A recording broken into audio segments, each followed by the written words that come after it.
True. Well, we want to thank everybody for coming back. Is this a better tone for you? Listening to the podcast again. Not at all. We're joined by Kyle from the 737 Duck Call group and the 737 Duck Club. And we're super excited to have you on the podcast today, Kyle. How are you doing, buddy? Thank you, guys. I'm doing great. Glad to be able to join you this evening. Yeah, it's going to be a fun one. We're going to talk all kinds of things about duck calls and duck habitat, and all matters of ducks are going to get discussed today. You boys went out and did some duck hunting this morning, didn't you? We did. What did you just do there? Did you turn yourself up a little bit? You did. That's okay. We don't have to talk about that right now. Sorry. We don't like to show the people how the sausage is made back here, guys. I'm sure you had a sausage. I'm sure they wonder how we're able to use the internet. 100%. But anywho, yes, we went and chased some teal this morning. We shot a few. It was good. Birds still around North Texas, it looks like. That's fun. How are you guys doing up there on teal, Kyle? We've got a handful, but they've kind of slowed or moved out in numbers since we had a front. Maybe that was a week ago now, and the numbers were much better, but they've been dwindling since that time. So they're okay. I don't get too excited about teal. I wish I did, but it's hard for me to teal hunt. I don't know why, but I don't get into them. I'm not mad at the teal. Hard to stare at big ducks and try to shoot little ducks. Yeah, I feel you. Yeah, we were talking about that. We know a lot of people who aren't super into teal hunting, and I get it. It can be hot and nasty and buggy. I don't know. I like it to. I'm almost indifferent about dove hunting. I'll go out opening morning for a little bit. Check the box. Yeah. Or if somebody invites me on a nice hunt, happy to go. But I don't hate dove that much anymore. But man, teal season's my dove season. Mm-hmm. I like doing it. Blow the cobwebs out of the shotgun. Absolutely. Plus, there's something to be said about, we were talking about this earlier, we've been hunting in fishing pants and just like wading boots, and it's been amazing. I'm kind of jealous about that, Keep yourself nice and cool. Well, taking a leak is way easier That's true. than not having to be in waders. Yeah, September waders is miserable. Yeah. Are all three of you located in North Texas? Yes, sir. Yes, sir. Yes, sir. We are. We are 100% located in North Texas, so it's still a balmy 80 degrees in the morning. When It's we been wake up. under 70. It has been nice lately. It's been real nice mornings. Yeah, you're right. But man, it starts ramping up and it's getting in the 80s and 90s, by like, 11ish. Middle of the day. Yeah. I'm hoping for a good winter. What do you think, Kyle? You kind of deal with ducks year round. Do you think we're going to have a good winter this year? Oh, I'm a duck hunter, so I'm optimistic. But I guess in the back of my mind, I've been thinking that for the last 2 or 3 years, and we just haven't gotten those real winters like it feels like we used to, or maybe that we're due for. So, I think it's time. Yeah, I think this is the year.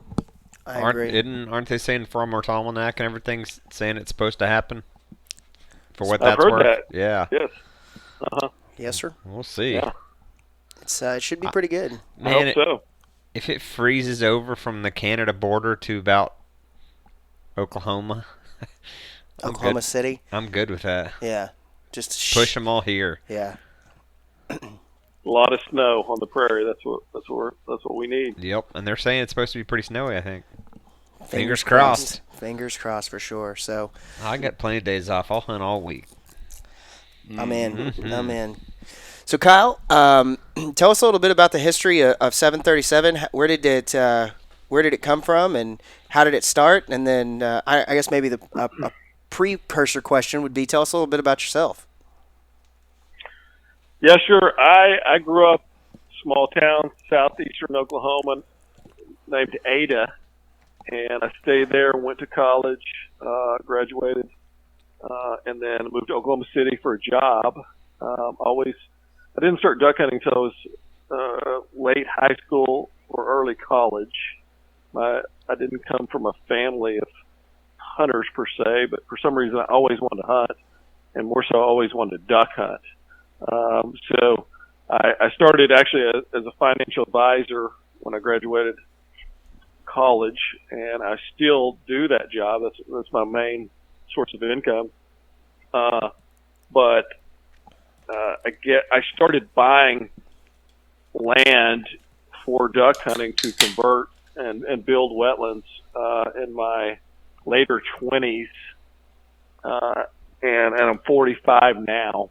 So bought a few properties, sold them, kind of kept getting a little bit larger. I was fortunate. I was able to buy a tract that was marketed as 745 acres. And let's see, that was about 2012. After the survey came back, it said it was 737 acres. So I just kind of started. That was kind of the nickname for the property. I said, I'm going to the 737 or meet me at the 737. I developed it for wetlands and started a duck club there. And then one of my buddies that I hunted with a lot, named Dustin Jones, I knew that he had done a lot of woodworking in college and built duck calls. And it was kind of one of those weird things in life where I got this random idea, and I went to him because this was well past when he was in college. So I got this idea, and I said, "Hey, why don't you go back and start building some duck calls again, and let's start a business for fun, selling duck calls." And this was in the area of about 2013ish. I think he thought I was kind of crazy. I had to tell him my idea and pressure him a little bit more over several months, and then he brought his equipment back out in his garage, bought some more stuff, started playing around, and about a year and a half later, he came up with a design for a duck call. We struggled to figure out what to name the new company. So we went with the same name as my duck club, 737, obviously, and just rolled with it from there. I think we kind of caught it at a good time and really used social media in our favor. And now we launched the call company in late 2014, the very end of 2014. Wow, that's quite a story. It's always some like kind of random thing of how you get your name. We were asked the other day about how we got our name, and it's similar of just a kind of a random type thing that you kind of had, and then it stuck, and that's how it comes around. So it's always amazing how that comes to fruition. So, so as far as the duck club, I'm super interested in that. I mean, from just a bare piece of ground, I'm guessing when you bought it to what it is today, and probably one of the, I would say, preeminent. Isn't preeminent a word? So yeah, premier duck clubs in probably the South, all of the South. How did you go from A to Z there? It was, I don't know. I think a lot of fortunate things have taken place. I was able to buy the neighboring track, and then part of another neighboring track. So now the footprint is right at 1,800 acres. And just over time, we've been able to keep adding water. So now we're about 700 acres at full pull of water. And just been fortunate to be in an area in Oklahoma where there's really not a lot of competition as far as neighboring wetlands or flooded corn or things like that, as there is in many parts of the country. I don't know if that answers your question, but I've just kind of gotten lucky, to be honest with you. Well, I've always wondered, this might be a dumb question, just in this same kind of thought process.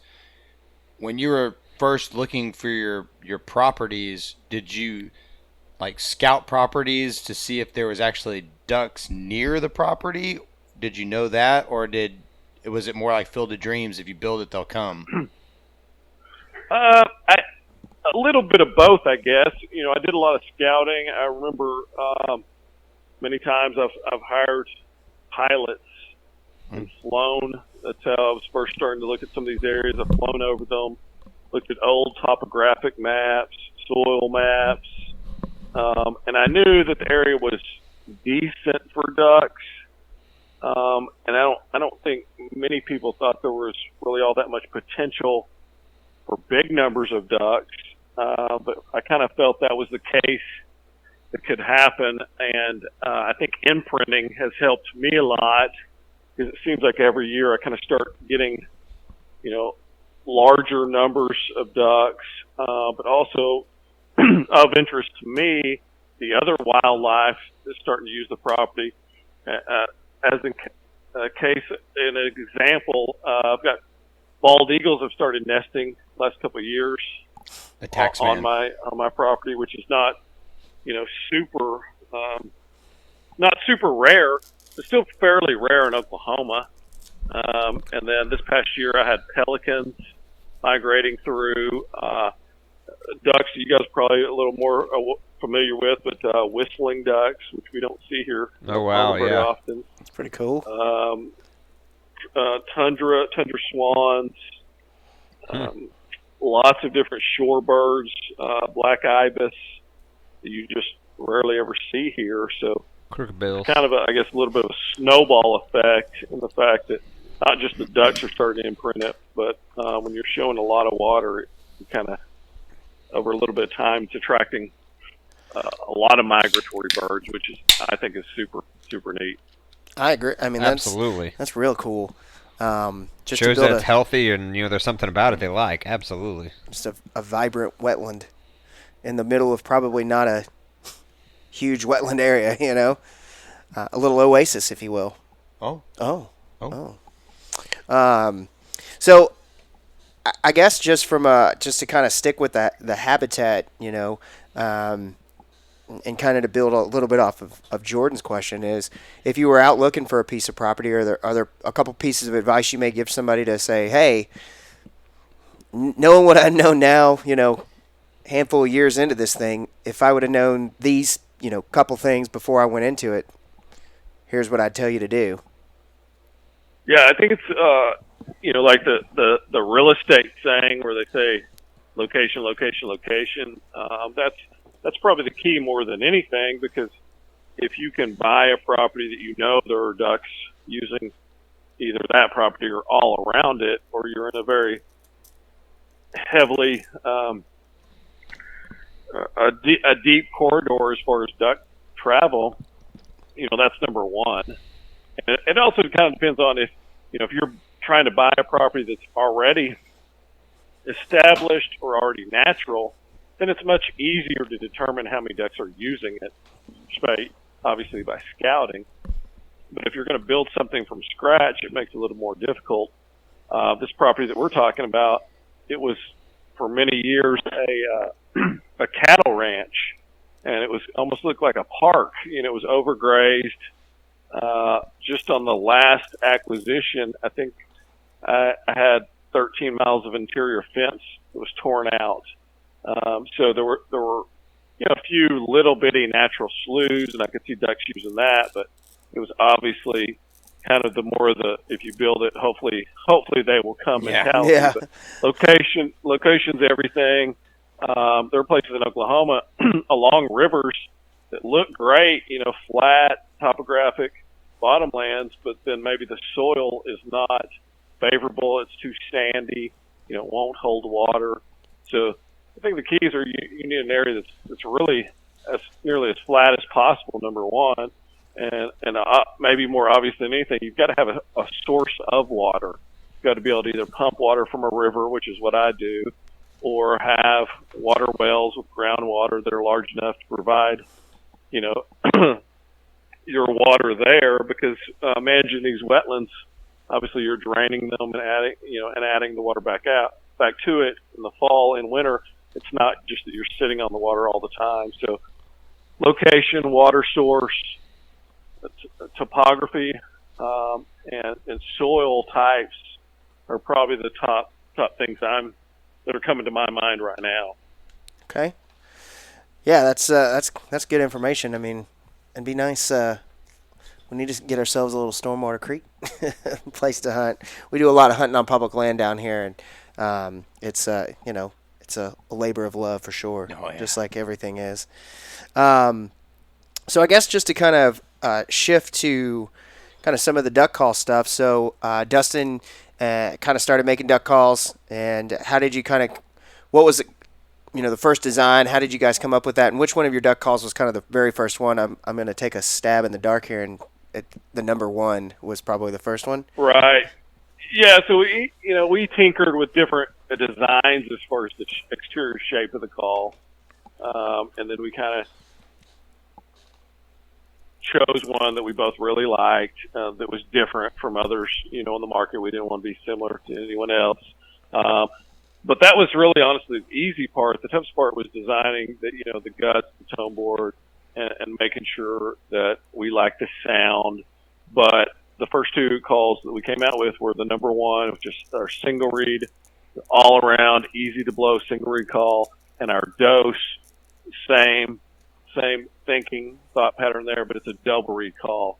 And we wanted to call, as far as both of those, that really easy for just about anyone to run, all around, medium to loud volume, ability to get soft, and that was the toughest part of the design. That took much longer than the exterior, but when we both were very happy with what we developed, and then we just rolled with that at that time.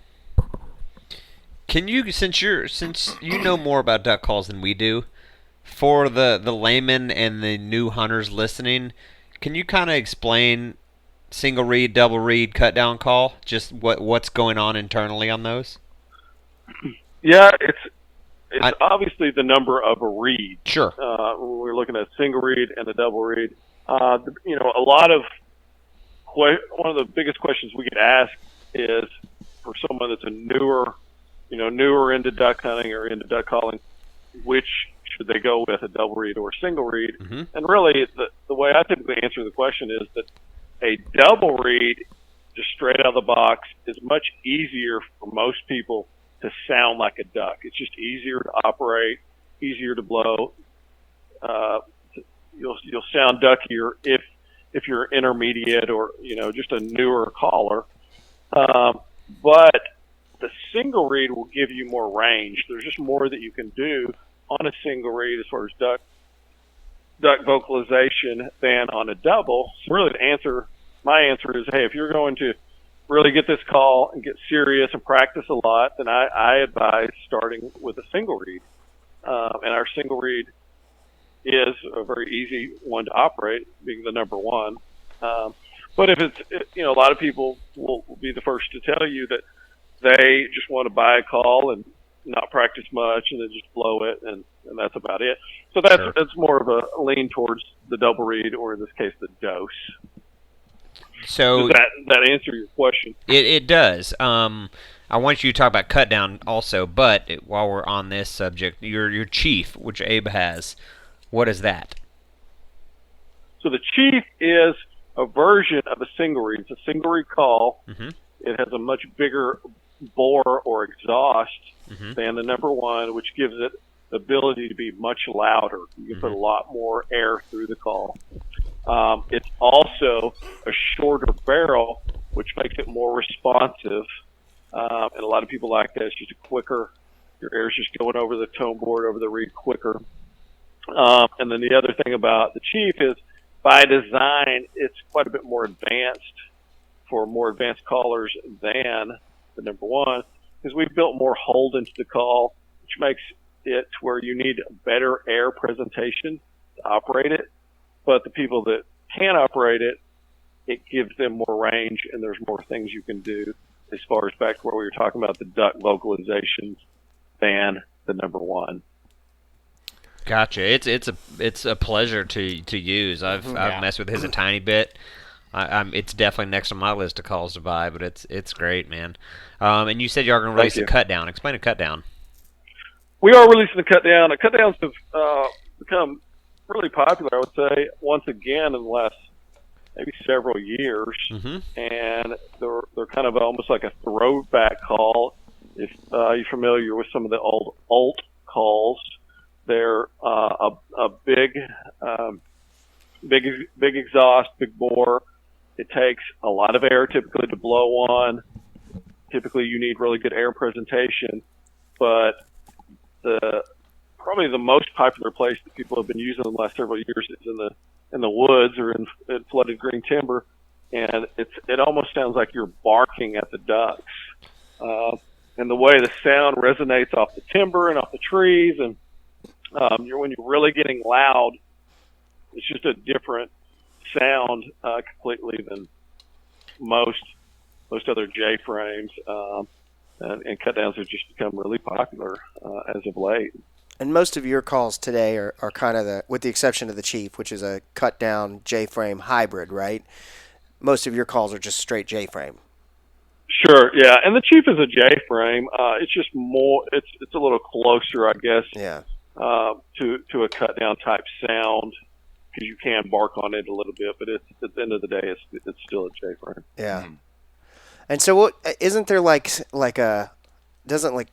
there like a Louisiana cut down, an Arkansas cut down? They're different kind of like subcategories of a cut down. Yeah. Are they basically all the same? It's just I'm from Louisiana, so I'm going to call it a Louisiana cut down, or I'm from Arkansas, I'm going to call it an Arkansas cut down.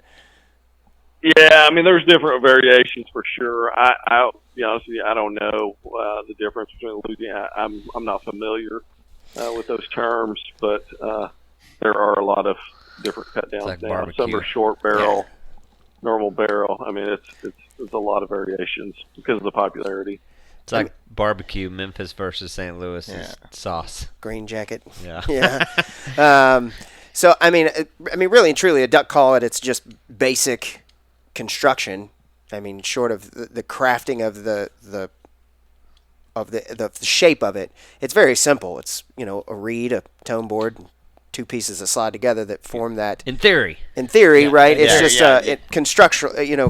Conceptually, it's very simple. It's a very simple thing once you get to the design of it. So, I mean, really, I guess the variations really are like you said, how kind of far, like the depth of that tone board from the mouthpiece, I guess, and then the size of the barrel. Those are main components. I mean, obviously for changing and I guess the reed would be the main components for changing it up, right? Yeah, and just somebody who knows what they're doing, and tuning, and just making it right. Yeah. Exactly. Yeah, and I was just going to say everyone blows the call differently. So I think that's the biggest challenge as a duck call maker is that especially in the beginning, we were trying to make a call that was easy for as many people to blow as possible. Yeah. And then you start making more of these, I would say, niche calls like the Chief and like the cut down that we were coming out with. But my point was that everyone has a different style and the way they blow. So, you could blow a call and love it. Or the three of you could blow the same call and one hate it and two love it, or vice versa. Yeah, vice versa. I think we've had a lot of it is the tuning on how it's tuned for the individual person. You said one thing that kind of caught my attention, and just kind of that I think something that I'd like to hit on too, which is just that your air presentation. Elaborate a little bit on what you kind of mean by that. Yeah, sure. So a lot of people blow, especially newer duck callers, blow what's called dirty air. And dirty air is more of what a good way to visualize it is if you're blowing out a candle. It's you're just like huffing. Whereas clean air, or the proper way to operate a duck call, would be more like you're trying to fog a window. So that air is coming deep from your diaphragm, it's compressed, and you're just using your mouth and your tongue to let it out and control it. So that's the biggest difference, I would say, as far as clean or dirty air. And then just practice on how you can control your clean air to do the different types of calls. Of course, the hell call or the feed chuckler, different vocalizations there. Yeah, I think that's probably one of the better ways I've heard how you should blow a duck call, like just is blowing out a candle versus fogging up a window. Obviously, fogging up the window is the way to go. It's a pretty good visualization of what you should be kind of doing. That's kind of neat because I've consumed, I don't know, 30 years worth of how-to duck call videos on YouTube. So it's always kind of nice to hear a new way to kind of think about it when you're practicing in your car because your wife won't let you blow it in the house. You know. Sure. Well, Well, Neat. they don't call girls. They call ducks. it's true. Yeah. So okay, well, let's see here. A couple of the other things we definitely wanted to talk about was just kind of, from a calling perspective, just when somebody starts calling off, like when you start a calling sequence or you start calling, are you typically going to try to start a little louder or softer? Do you have kind of a starting point and then kind of go from there? It just really depends on a lot of different factors. Where you're hunting, what kind of the birds are doing, depending on how you start, as far as how they're reacting, the hunting pressure. It's going to be different if you're hunting public versus private, the weather. So there are just so many little elements into that. Mm-hmm. A lot of people run traffic, so that they're just sitting on a location that a lot of ducks are flying over, and they're just trying to coax a few groups in every now and then and pull them down. So typically, those guys are starting out super loud and aggressive. So I know that's not the best answer, but it really just depends on where you're hunting, what your setup looks like, how the ducks are reacting. But I think you're just kind of estimating in the beginning or guessing what you think they want to hear. If it's not working, you change your strategy. Yeah. Until they start Totally. keying. Yeah. Totally. We've And usually it's a little louder in the beginning, and then as they get closer and start working, you're starting to tone it down. But otherwise, it's kind of a tough question to answer. No doubt. It's just kind of going a to be very different. broad. Even every day in the same, it could be really windy on a day in the same situation that you were in yesterday. So you're going to have to increase your volume a little bit. Or if you've got one of those dead still, dead calm days, you just don't typically have to yell at those ducks unless they're a long ways away, and you're trying to just get their attention. Yeah. So I'm going to ask you a sales question now, since you are kind of the head sales and marketing guy there at 737. So let's say I'm a brand new hunter here. I've been watching the Dr. Duck podcast and listening to Dr. Duck podcasts. I've been watching Dr. Duck videos, and I'm going to do it. By God, this year I'm going to do it. I got Papaw shotgun. Why would I buy a 737 duck call versus going to Academy and buying the double nasty, the Buck Garner double nasty? Yeah. What would be the reason for going to that extra step? I mean, that's a tough question too. Of course, I'm biased, but it's be biased and don't be humble right now. Mm-hmm. Run with it. I would say the biggest difference is the materials. So as an example, most of the cheaper calls are made of poly, which is a form of plastic, and it is not as dense of a material as we're using, because we don't sell poly calls, or we're selling acrylic, and the tone or the sound bounces off acrylic, and it's more crisp. It's a clearer sound.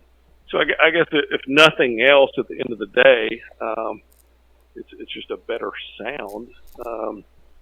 But of course, it's more expensive. So to me, I don't think anything about it, because everything in the duck hunting world now is really expensive. Oh yeah, it's not yeah. So I don't ever fault anyone for buying a poly call. I mean, I've had them before as well. But the biggest difference, I think, is the materials, if we're just looking at cheaper calls versus more expensive calls. That makes sense to me because I actually did start out with a butt garner double nasty. I think it was $20, $30 when I started out, and went through the gambit of it. Always had problems with it. Wait, sorry, did I say that wrong, Grinch? How did he say it? Gambit? It's gamut. Gambit. Sorry. I can't. Anyway, if you can't tell, Kyle, we have a resident grammar Nazi. Nancy I with like us. I'm sorry, I know words. I don't know words. That's totally on me. Speaking good. That's why I turn wrenches for a living. This is a house of learned doctors. But Anywho, continue. I ran through all those, and I always would have small problems, and I never really thought I was sounding all that great. And then when Abe bought y'all's Chief, and I tried it out, it actually was, to me, it felt a little easier to make it sound correct. Of course, I had all the trouble with starting off with Garbage. and then once I got to that point, it just was super easy to make it sound ducky. Yeah. I definitely felt there was some more forgiveness for me as a relatively new duck caller, and just wanting to go to I have a healthy addiction to them now, and so just You like surpassed me. I mean, it's ridiculous, but just kind of from those first step calls that you get when you go to Academy and you're picking up your game winner decoys, and you forget to buy. Ain't nothing wrong with that. No, they're awesome. We have a ton of them, but I'm just saying, like, when you first go, you kind of go in and you're like, let's just get this stuff to get in because I need it's a mallard expensive. call. Yeah. I need a mallard call. I need this. I need that. It's a lot to get at first, and so you kind of buy out and then go up from there, right? And it definitely was an increase. I could immediately tell a difference in the two calls, just in how they sounded and the way it would blow, and it just is. It was worth every single penny I paid for it. That's for sure. Thank you. Yeah, I appreciate It's it. good. It's cool. I'm jealous of it. And now I'm excited about this cut down call because, you can't have too many duck calls. You can't. You cannot. That's neat. I have 3 duck whistles on my lanyard. I have. And you can blow one of them well. I can blow all 3 of them. Okay. You gotta get that high roll. Yeah, I've got the high roller. I love that. Have you guys thought about going into any of that kind of thing with like the duck, the I was whistle? actually gonna ask that. Like, Yeah. different ducks, like your gadwalls and your. We've got a prototype of a duck whistle that we've kind of tinkered around with for a couple of years now, and I would say at some point I love me a we whistle. probably will launch it. Well, if you need anybody to help test What's out that? whistles, I'm a huge whistle fan. Yeah. But no real plans to do a gadwall or a teal call or anything like that. Sure. Makes sense, man. I mean, your mallards. We were talking about this in our till blind. Your normal mallard call is pretty much a jack of all trades. It seems like anything will come into that. 100%. Yeah, that's true. Yeah. That's true. So, as far as kind of some of your favorite hunting stories, there, what are some classics that come to mind? Yeah, it's tough. There's just so many. Top of the list of absurd things. Absurd Yeah. things Yeah. that happen on hunts. Everybody likes those stories. Gosh. Well, this isn't a duck hunting story, but That's I have okay. 2 daughters, 10 and 5, and the oldest one shot her first deer last year with me, and so that was a little different situation there, but proud of that. Duck stories. I've hunted a lot of peanut areas of ducks. I don't know if you guys ever have, but the mallards there sometimes can get silly as far as the numbers, and typically they're coming into water to drink after they've been feeding on the dry fields, and when you kill those mallards, they're just full of peanuts from the tip of their bill all the way. You can just push peanut after peanut out of them. And a story that popped up that was some time ago now, but we were hunting with a friend of mine, just 2 of us in western Oklahoma, having a great hunt. We were just killing singles, taking turns. a group would come in. We were just going to shoot one out of the group. It was his turn, and a few ducks came in, and one was really only in range. It was a drake. He missed it twice, so I pulled up and shot it. We didn't have a dog with us that day. I walked out, picked it up, and it was a double banded with a $100 reward band. So that's those stories that kind of pops up. That of course he never heard the end of that after missing it twice. I can't even imagine.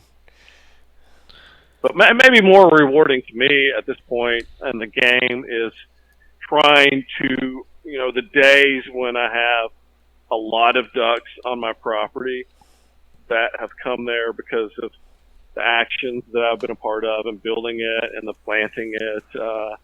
A story that comes into mind, last year, my partner Dustin and some guys, we hunted in the evening, or maybe we didn't, but we were out there watching ducks come to roost, and they're roosting in a flooded cornfield, which they do a lot. They're coming to roost and eat, and it makes them tough to hunt sometimes. But lots of ducks coming in, and I said, Dustin, how many ducks do you think that was? And he said, I bet that was every bit of 3,000. And I said, you're crazy. That was many more than 3,000. And it kind of pissed me off. And so then that next day, I called the waterfowl biologist, the state biologist for Oklahoma here, and he came out. He lives not far from there. And, those guys are trained to count ducks. And so he was counting the ducks, and really I think he missed a lot, but he said he estimated 30,000 came into that one wetland that one night, the next night, which is a very similar number to me as far as looking at it myself. And I guess that's not really a duck hunting story, but another time that I gave Dustin a lot of shit about that. Because super interesting. Wow. You're 10 times at the very least. Yeah. Off as far as your numbers.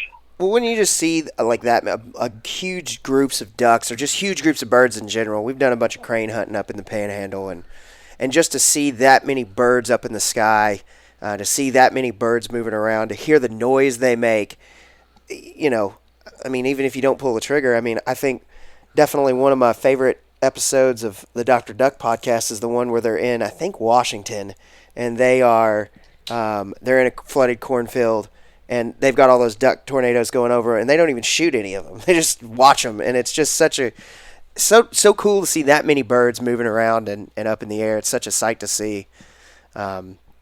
We've had some luck at a couple places to see not that many birds, but some big groups. Some big groups, and it's really neat to see that many birds moving around, for sure. It's a neat story. Yeah, and I love shooting ducks, but honestly now I think I would nearly rather watch them, especially when they're big numbers like that, than shoot them. Agreed. But yeah, there's a lot of hunting stories to sort through. But that's kind of a few that popped to the top of my mind. Yeah, sure. Absolutely. So you guys also have opening up. I'm thinking fairly soon, but you guys are going to open up a storefront, right? We are, and the story behind that is that I live in Oklahoma City, but Dustin, my partner, lived in Seminole, which is about an hour east of here on Interstate 40. And since he and our employee do all the hands-on work there as far as shipping and everything, we've had a metal building, like a warehouse at the edge of downtown, and we've kind of outgrown it. A couple of years ago, we were just renting it. We had an opportunity to buy a piece of property, raw land at small town USA, but arguably one of the very, very best locations in the town. So we got this idea, okay, let's buy this and then let's build, a nicer, basically, warehouse. And then that idea kind of morphed a little bit to, hey, let's put a little retail space in front of this so we can sell calls from there. And that idea kind of kept getting bigger and bigger. And we hoped to open last September, which is 2020. But because of COVID and our idea is kind of getting bigger. We're still not open yet, but we're really close, thinking it'll be mid-October of 21 opening.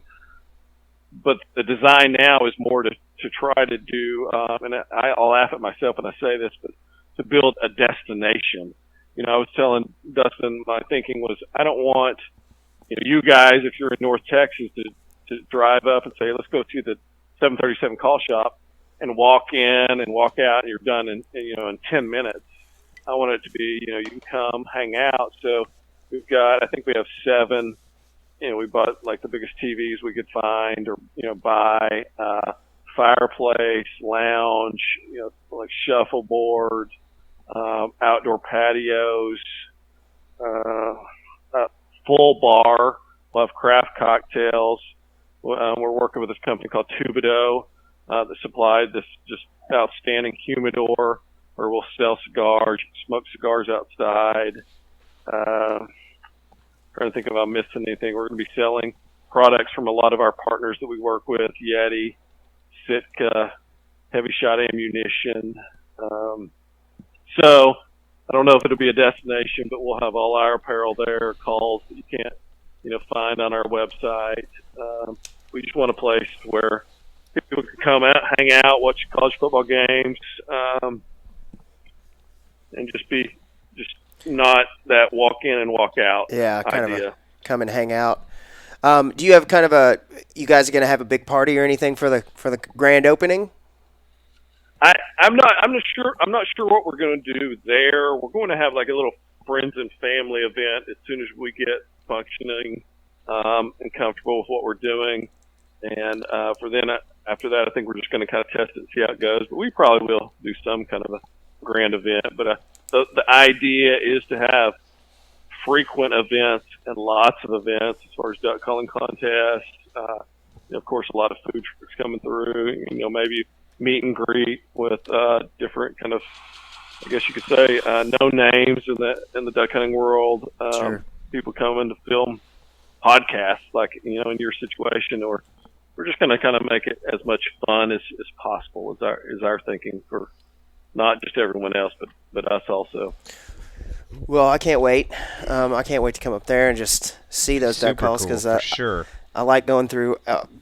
Obviously keeping up with your social media and all the cool new things that come out, colors and different duck calls, and it's just always like, man, it'd be nice to be able to go hold one of these. Mm-hmm. It'd be worth it to come up there from old D-Town. Oh yeah, well, like our I've got a buddy that's a really good taxidermist, and I took him 75 mallards last year. He had time to mount. I think our one flock coming in is 45 mallards on one wall. We've got a swan, a couple of greater Canadians. So it's shaping up. I think so far we're both really proud of the way it looks. Oh, I bet that's It sounds that's super cool. Yeah. Yeah, I'm into that for sure. Roy said at our house now we've got a foyer by our front door that's got high ceilings. Mm-hmm. And I said it would be cool to have a pile of mallards and mount them as it circles. If you walk in and see one, in flight, and go right to left basically, and and circle the top high ceiling of the foyer with it coming to cupped wings and gear down. I've always said that would be cool. Yeah. Bunch of birds though. Got to start somewhere. Yeah. Can you imagine going to Chuck and be like, okay, I want this one just flying and this other one kind of coming in. Here's and then 12 mallards. Here's 12 I mallards. need you to start with flying and go to landing. Just figure it out, Yeah. buddy. Have at I you. figured he'd be into that. Oh, I I bet think he would. be, yeah.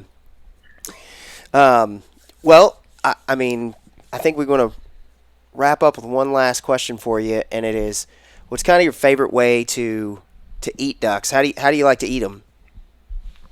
Or I guess cook them is a better way to say that. I like to hand them over to my club chef and let him cook them. Yeah.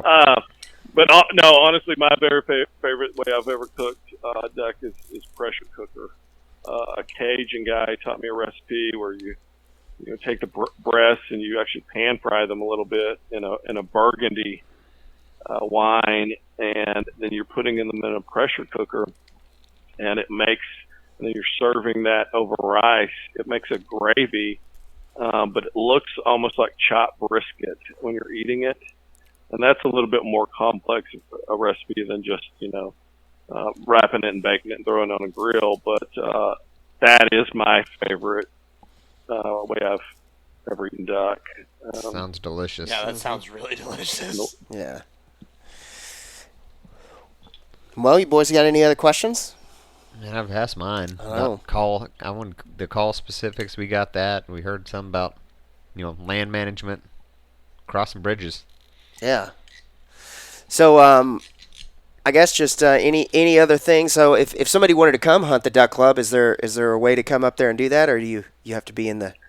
Do you have to get jumped in like blood in, blood out?